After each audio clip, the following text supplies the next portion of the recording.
once knew a nigga whose real name was William. His primary concern was making a million, being the illest hustler that the world ever seen. He used to fuck movie stars and sniff coke in his dreams. A corrupted young mind at the age of 13. Nigga never had a father and his mom was a fiend. She put the pipe down, but for every year she was sober, her son's heart simultaneously grew colder. He started hanging out, selling bags in the projects, checking the young chicks looking for hit and run prospects. He was fascinated by material objects, but he understood money never bought respect. He built a reputation cause he could hustle and steal, but got locked once and didn't hesitate to squeal. So criminals he chilled with didn't think he was real. You see, me and niggas like this have never been equal. I don't project my insecurities on other people. He feeded for props like addicts with pipes and needles, and so he felt he had to prove to everyone he was evil. A feeble-minded young man with infinite potential, the product of a ghetto-bred capitalistic mental. Coincidentally, dropped out of school to sell weed, dancing with the devil, smoked until his eyes would bleed. But he was sick of selling trees and gave in to his greed.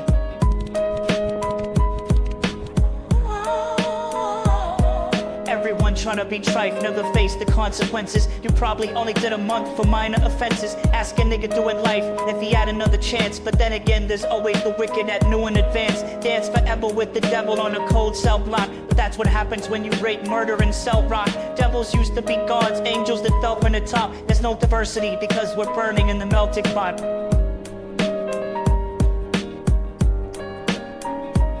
So Billy started robbing niggas, anything he could do to get his respect back in the eyes of his crew. Starting fights over little shit up on the block. Stepped up to selling mothers and brothers the crack rock. Working overtime, making money for the crack spot. Hit the jackpot and wanted to move up to cocaine, fulfilling a Scarface fantasy stuck in his brain. Tired of the black niggas treating him the same. He wanted to be major like the cutthroats and the thugs, but when he tried to step to him, niggas showed him no love. They told him any motherfucking coward can sell drugs. Any bitch nigga with a gun can bust slugs. Any nigga with a red shirt can front like a blood. Even Puffy smoked the motherfucker up in the club. But only a real thug could stab someone till they died. Standing in front of them, staring straight into their eyes, Billy realized that these men were well guarded, and they wanted to test him before business started. Suggested raping a bitch to prove he was cold-hearted. So now he had a choice between going back to his life or making money with made men. Up in the sight, his dreams about cars and ice made him agree. A hardcore nigga is all he ever wanted to be.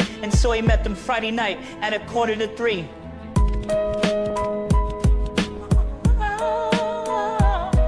Everyone trying to be trite, never face the consequences. You probably only did a month for minor offenses. Ask a nigga doing life if he had another chance. But then again, there's always the wicked that knew in advance. Dance forever with the devil on a cold cell block. But that's what happens when you rape, murder, and sell rock. Devils used to be gods, angels that fell from the top. There's no diversity because we're burning in the melting pot.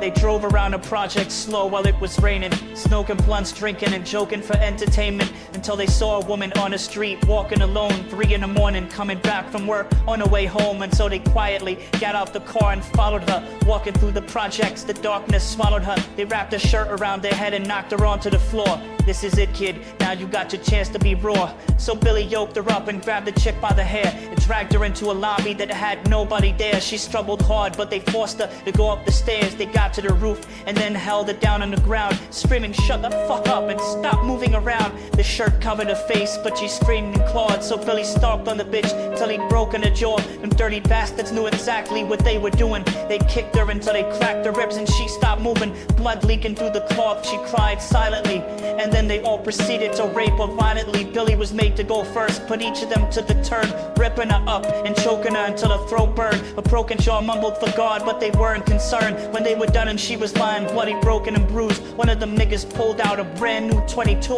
They told him that she was a witness for what she'd gone through, and if he killed her, he was guaranteed a spot in a crew. He thought about it for a minute, she was practically dead, and so he leaned over and put the gun right to her head. I'm falling and I can't turn back.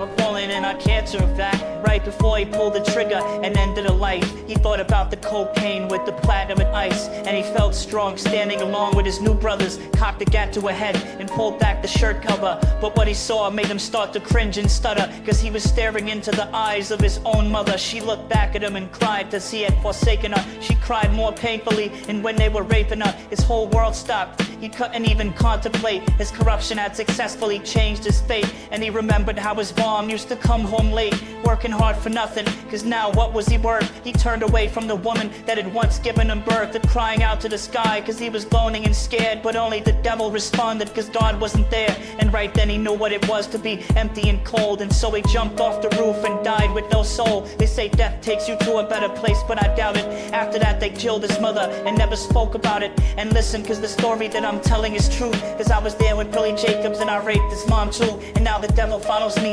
everywhere that I go. In fact, I'm sure he's standing among one of you at my shows. In every street cipher listening to little thugs flow. He could be standing right next to you and you wouldn't know. The devil grows inside the hearts of the selfish and wicked.